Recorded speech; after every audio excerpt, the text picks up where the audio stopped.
guys. Hi. Hi. So I'm a single mom. Okay. All right. I know you guys look too happy to be parents. But you know what? I do surprisingly well on dating apps, and I think it's because my profile says that I don't want kids. And then they find out it's because I have 4. Wow. Silence. Yeah, I know 4 sounds like a lot, and it is. But I love being a mom. And you know what they say about having kids? It's a lot like making pancakes. First one's kind of fucked up. Probably should have thrown it away. As far as I know, it's still legal to laugh at that joke. But I think having kids is a lot more like eating pancakes. You always regret having your 4th one. Yeah, in case you guys are wondering, none of my pancakes like that joke, especially my first pancake. And she just had a really big birthday, you guys. She just turned 30. Yeah, for real. And I thought, since she was that age, it was about time I sat her down and gave her some real motherly advice. I was like, honey, it's about time you started lying about your age, so I don't have to quit lying about mine. Yeah. School just started, which I should be relieved, but it means I have a lot more free time. But my daughter came home from school and told me that her sex ed teacher had taught them what a blowjob was, and even showed them pictures, and she's 12. She's 12, you guys. I'm like, I do think they need to know where babies come from, but I don't think she needs to contemplate whether she should spit or swallow. What? Yeah, I know. 12 in LA is like 30 anywhere else. I bought her tickets to see Taylor Swift, and she sold them to go see Tony Robbins. No, actually, you guys, I convinced her to go see Taylor Swift with me. And oh my God, like these Swifties are so wholesome and nice. Like, usually if I was going to take my kid to a concert, I'd be worried about people getting roofied or ending up in a mosh pit. But at the Taylor Swift show, I was just worried that we would both leave born-again Christians. Yeah. You know what? It's my parenting has really evolved over time. We used to sit down at the table and say grace. Now we just say fuck it. But you know what? I feel like, kids today really overuse the word trauma. I said to my 12-year-old, Sadie, you are not traumatized because I won't take you to Starbucks. You're traumatized because your parents are divorced. Yeah. What do you guys think about this whole, has anybody seen this Jonah Hill, Sarah Brady stuff, this weaponizing therapy speak? Nobody? Yeah. I feel like my kids do that to me. I mean, I feel like they're trying to control me, and they feel like I shouldn't be on Facebook in a bikini. Yeah. My 25-year-old son moved back in with me recently, and we're really close. And he came up to me the other day and he told me, Mom, every woman I've ever been with has asked me to choke her. Yeah, and I was shocked. And I told one of my girlfriends, and she was like, did you tell him that was okay?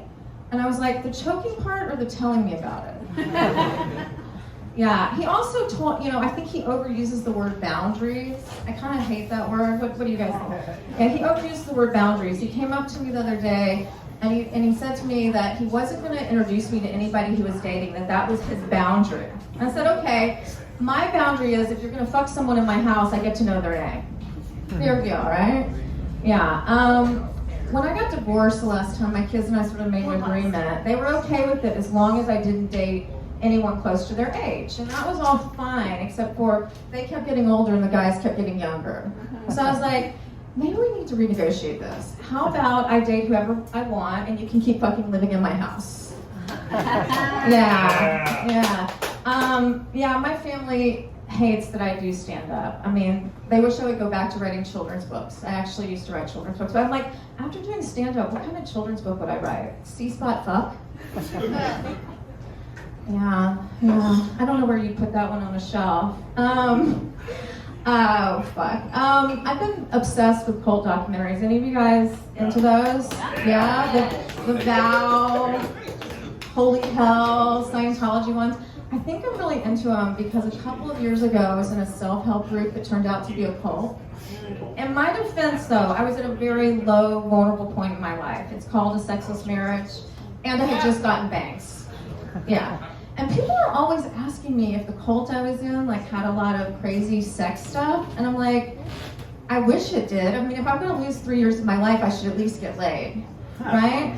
But the cult I was in did engage in excruciatingly long hugs. To the point I was like, just put it in already. Yeah. But you know what? There are cults all around us. A girlfriend of mine just joined a group, and she gives them money once a month. She does backbreaking work for them, and she even recruits her friends to join. And I'm like, babe, you're in a cult. And she's like, Maggie, it's CrossFit.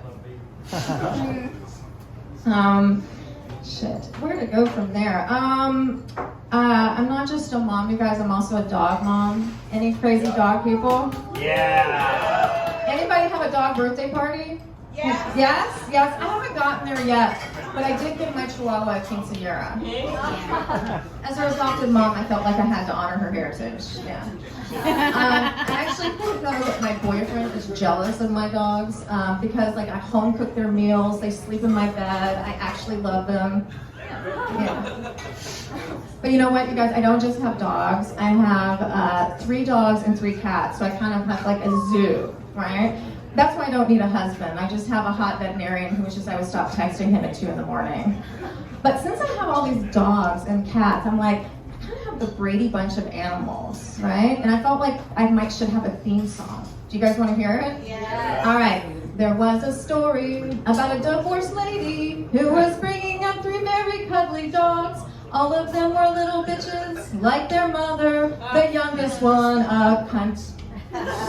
Till the one day when this lady met 3 kittens who were living out on the streets all by themselves. Now they're all sleeping in her bed together, and that's the way her sex life came right to a halt. It's all their fault. It's all their fault.